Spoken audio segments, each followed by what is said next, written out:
माझ्या भाग्याचं माझ्या सौख्याचं लीन सोन्याचं माझं कुंकू रोज पूजिते रोज जपिते लाख मोलाचं माझं कुंकू हा हा हा कुंकू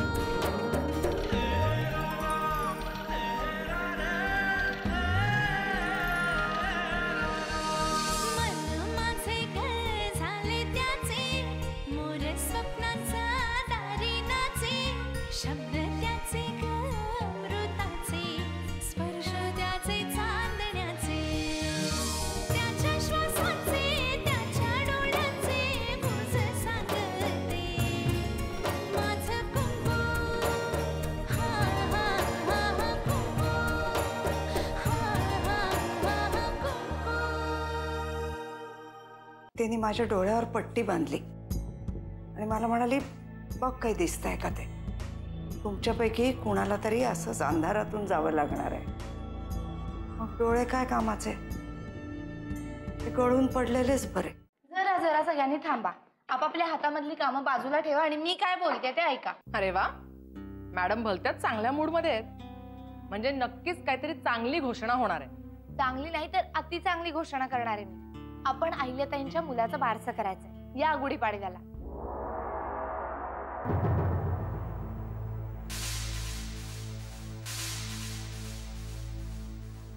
अहिल्याताईंच्या बाळाचं बारसं? अहो, आपण कसं करायचं? आपण नाही तर कोणी साजरं करायचं? नाही तसं नाही जानकीताई, पण अहो तुम्हाला तर माहिती आहे त्यांच्या पोराकडे कोणी नुसतं बघितलं तरी भडकतात त्या.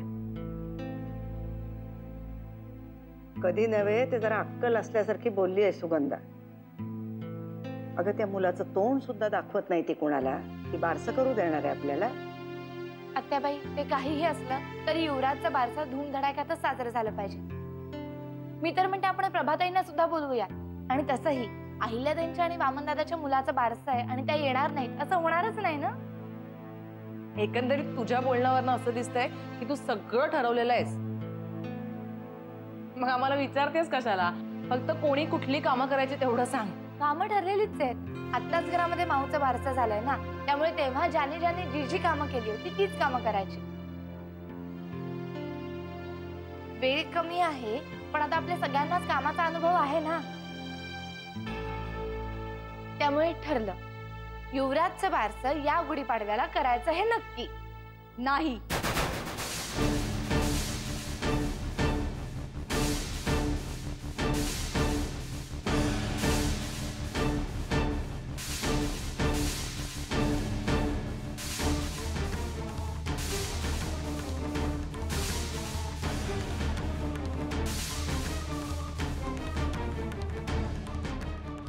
माझ्या मुलाचं बारसं नक्की करणारी तू कोण? तुला तो अधिकार दिला कोण?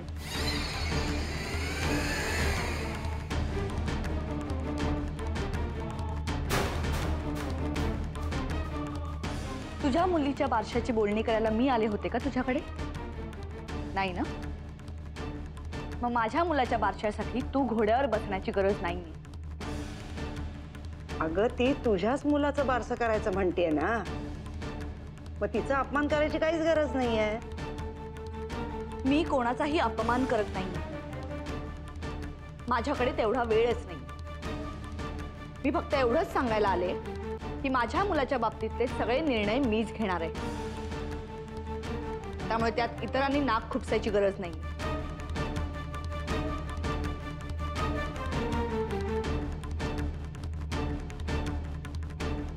काकू काय झालं एवढं रागवायला? कारण जे मूल घरात आल्यानंतर तुम्हा सगळ्यांच्या चेहऱ्यावर 12 वाजले होते ना, त्याच मुलाचं बारसं करण्यासाठी तुम्ही एवढे उत्सुक का आहात? आमचे चेहरे पडले होते कारण तू आम्हाला फसवलंस. मुलगी दत्तक घेणार असं सांगून तू मुलगा घेऊन आलास. आणि तुझ्या या खोटारडेपणावर आमची ती प्रतिक्रिया होती. माझ्या अशा प्रतिक्रिया तुम्ही वारंवार देत आलात म्हणून मी अशी वागते.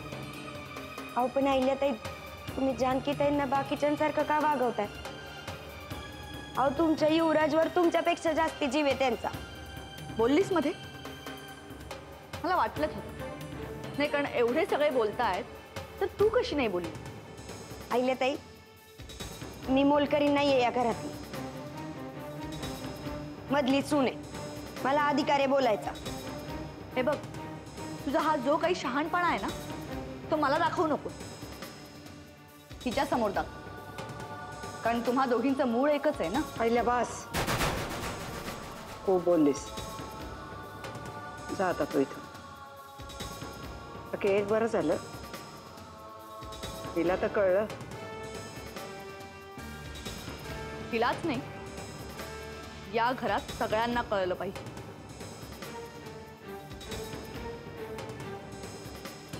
युवराजच्या या घरात येण्याने सगळ्यांच्या कपाळाला आठ्या आल्या होत्या ना, कारण या घरात किल्लेदारांच्या प्रॉपर्टीमध्ये आणखीन एक भागीदार वाढला. हे काकू प्लीज, अगं किती खालच्या थराचा विचार करतेस तू. हा असा विचार घरातलं कोणीही करू शकत नाही, आणि जर केलाच ना तर तूच करू शकतेस. मी आता तुझ्या नादाला लागून वामन काका सुद्धा.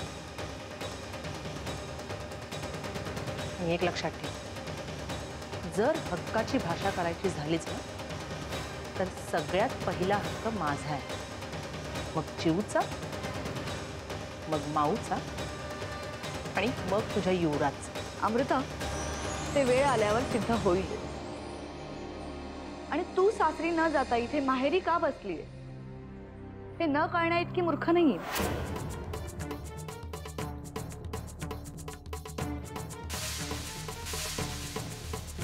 अहिल्याताई आता बास, उगीच विषय इकडे तिकडे भरकटायला लागला.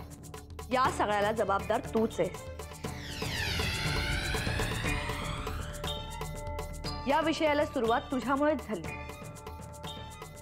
घरात मोलकरीण म्हणून आली होतीस ना, त्यामुळे सगळ्या खरकट्या गोष्टींमध्ये ढवळाढवळ करायची तुला सवय झाली.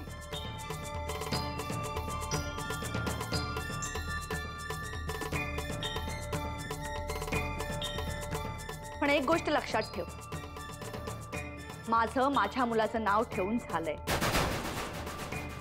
त्यामुळे त्यात इतरांनी नाक खुपसायची गरज नाही.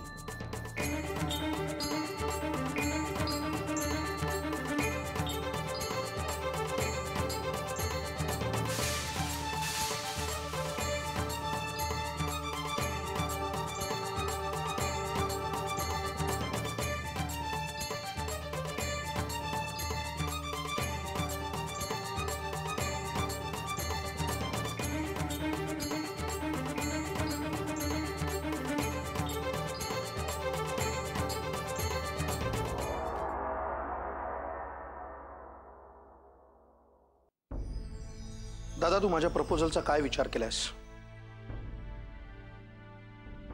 कसलं प्रपोजल? अच्छा, आता तुझ्या तेही लक्षात नाहीये का? सगळंच सांगावं लागेल तुला. मी वामन किल्लेदार, आपण एकाच घरात राहतो. धाकटा भाऊ आहे मी तुझा. वामन, नोकरीसाठी मुलाखतीला आलेल्या एखाद्या उमेदवारासारखं कशाला सगळं सांगतोस मला? का ओळख करून देतोय? पर्याय नाही माझ्या पुढे दुसरा. काल मी एवढं ओरडून सांगितल्यानंतरही माझं प्रपोजल लक्षात नाहीच आहे तुझ्या. वाईट वाटून घेऊ नकोस वामन, पण खरंच नाही लक्षात माझ्या. तुला फक्त तुझ्या फायद्याच्या गोष्टी तेवढ्याच लक्षात राहतात का? नक्कीच. आता तू जी गोष्ट बोलतोयस ती सुद्धा तुझ्या फायद्याचीच आहे ना. मला रमावती सहकारी बँकेचं चेअरमन पद हवंय असं मी तुला सांगितलं होतं. काय विचार केलास तू त्याच्यावर? अच्छा, तो मुद्दा होय. वामन, मी विचार केला त्यावर आणि पॅनलवरच्या काही लोकांशीही बोललो, पण त्यांचं असं म्हणणं पडलं की मिराशी साहेबांची आता फक्त 2च वर्ष राहिली आहेत, तर तेवढ्यासाठी का उगाच पॅनल बदलायचं. अच्छा, म्हणजे शेवटी तू तुझ्या मनासारखं केलंसच.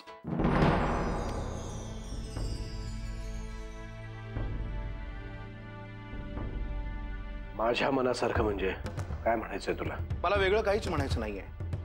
मी तुला आधीही सांगितलं होतं की आता माझा संसार वाढतोय, माझ्या गरजा वाढत आहेत. त्यामुळे माझी आर्थिक परिस्थिती मजबूत व्हावी एवढीच माझी अपेक्षा आहे. तुला काय म्हणायचंय ते कळतंय. ठीक आहे, आपण एखादं दुसरं महत्वाचं पद बघू तुझ्यासाठी.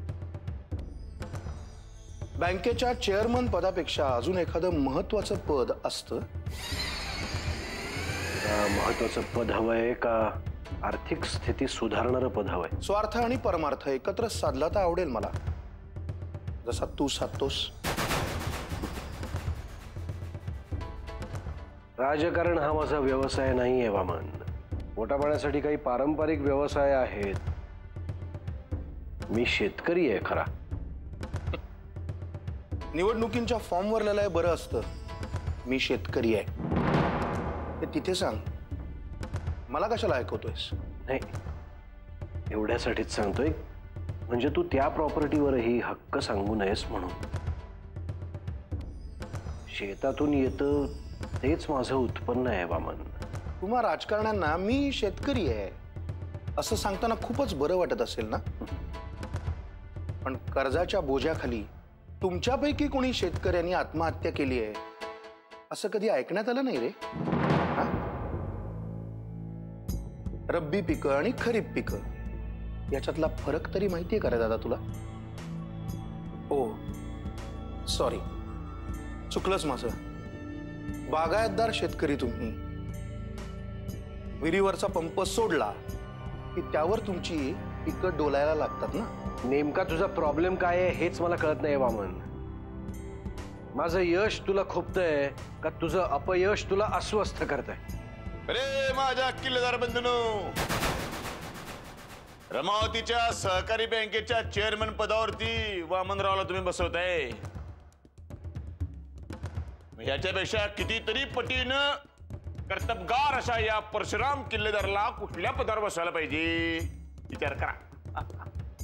काय परशु, सर्कशीमध्ये जसे जोकर वाघसिंहांच्या खेळांच्या मध्ये येतात आणि मनोरंजन करतात ना, तसं घरातल्या प्रत्येक महत्वाच्या चर्चेत तुला यावंच लागतं ना. हा? झालं असेल आता मनोरंजन करून तर गेलास तरी चालेल. ए डुप्लिकेट किल्लेदार, बायकोच्या पदराखालचं वटवा गुळतू.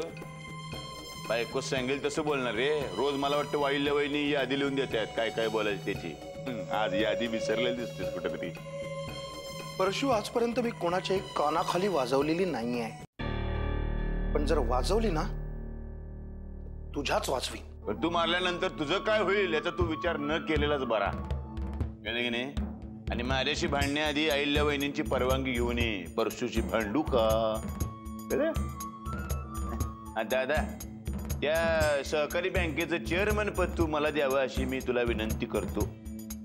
या पदासाठी एक अट असते माहितीये? तुमचं क्रिमिनल रेकॉर्ड स्वच्छ असावं. त्या बाबतीत तुझ्याबद्दल काय बोलणार रे परशु? मी आता एक गंमत करतो. माझ्याच कानाखाली झांज वाजवतो आणि पोलीस स्टेशनात जाऊन तू वाजवली म्हणून तुझ्या विरोधात कंप्लेंट करतो. तुझा बी क्रिमिनल रेकॉर्ड खराब होईल. मला ना हसू येतं तुझं, खरंच हसू नकोस मग तू आता. पण आता असलास तर नंतर कधीच आयुष्यात हसू शकणार नाहीस असा बंदोबस्त करेन मी तुझा. बस झालं परशु. आता पुढल्या 1 मिनिटात जर तू इकडनं गेला नाहीस तर माझ्यावर केस होईल. तुला मारल्याची. ठीक आहे? तू बाबा दैवत आहेस तू माझं. तुझ्यावर कशी केस होऊन चालेल?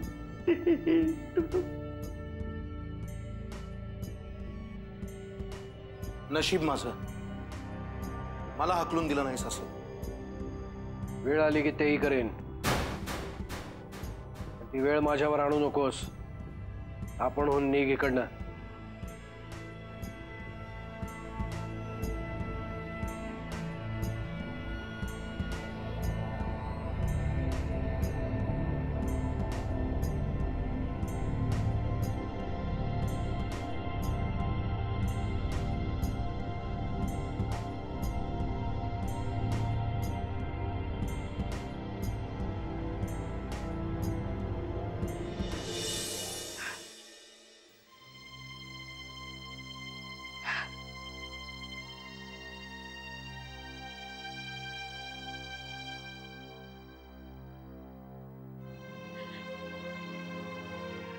रड.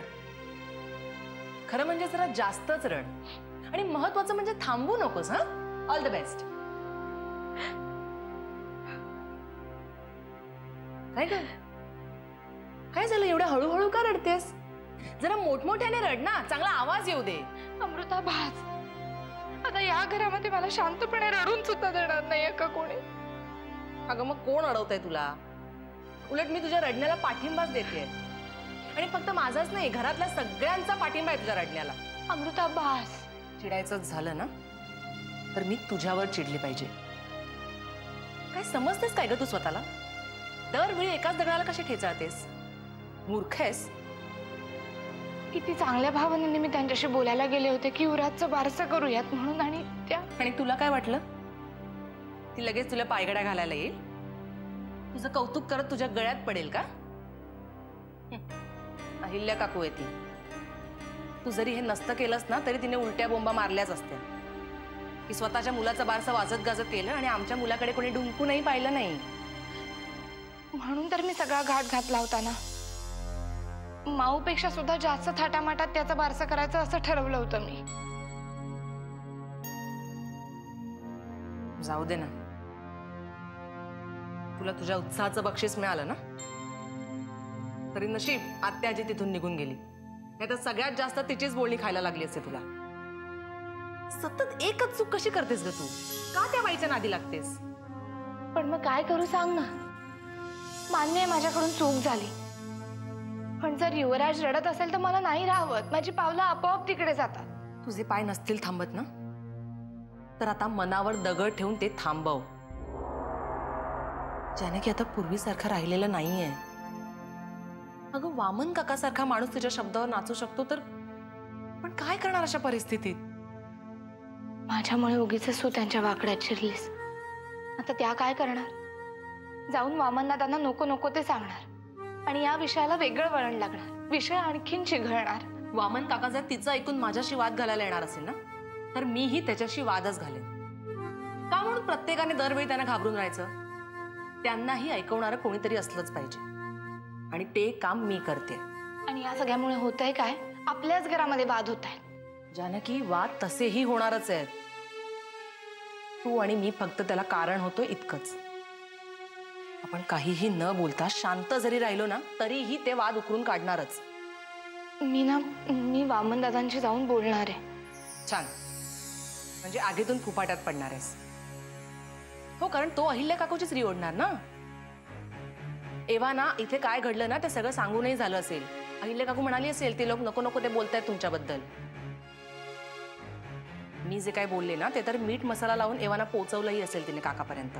अरे देवा, म्हणजे आता हे सगळं ऐकून वामन दादा पुन्हा मलाच शिव्या घालणार तर. पण यावेळी तू ऐकून घेऊ नकोस, तर डोक्यावर बसतील ते. आणि इथून पुढे तुम्ही आणि तुमची मुलं फक्त तिच्या शिव्या ऐकत राहाल. जे काय व्हायचंय ना ते आता होऊनच जाऊ दे, नाहीतरी आज ना उद्या ते घडणारच आहे ना. पण आता माघार नाही.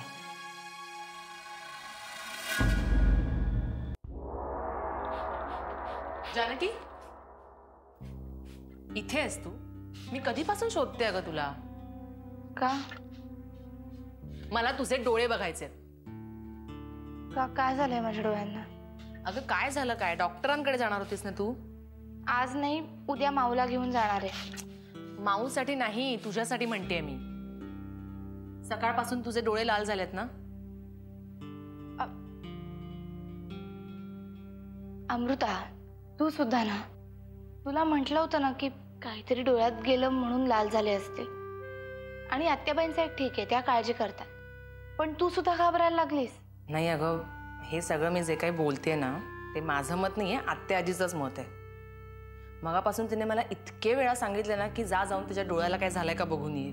त्या माझी जरा जास्तच काळजी करतात हे मला माहिती आहे. पण तरी डोळेच का? खरं सांगू का, गेल्या 2-4 आठवड्यांमध्ये माझे डोळे सतत चुरचुरतायत. जानकी, गमतीचा भाग बाजूला राहू दे, पण खरंच एकदा डॉक्टरांना दाखवून ये. म्हणजे तसं तुलाही माहिती आणि मलाही माहिती आहे की त्याने काही फार होणार नाहीये, पण उगाच माऊला इन्फेक्शन नको त्यामुळे. बरं, मी जाऊन येईन डॉक्टरांकडे. तुमच्या सगळ्यांच्या समाधानासाठी नक्की जाऊन येईन. जाच. आणि आम्हा सगळ्यांच्या नाही ना तरी आत्या आजीच्या समाधानासाठी मात्र नक्की जाऊन ये. हल्ली तिला तुझी जरा जास्तच काळजी असते आणि आता तर काहीतरी विचित्रच वागते. सारखं मला विचारत असते वाकणीस आले का, वाकणीस आले का. वाकणीस काका ते कुठे गेलेत? अमावतीला गेलेत ते त्यांच्याच एका कामासाठी. पण तुला आत्या आजीचं माहिती आहे ना, एकदा तिने एका गोष्टीची काळजी करायला सुरुवात केली की प्रत्येक गोष्टीत तिला काळजीच दिसत असते. पण आत्याबाई कधीच कुठल्या गोष्टीची उगाचच काळजी नाही करत. त्या काळजी करतायत म्हणजे काळजी करण्यासारखं काहीतरी आहे एवढं नक्की. ते काही मला माहित नाही, पण तू तुझी काळजी घे एवढंच सांगण्यासाठी मी आले होते. येते मी.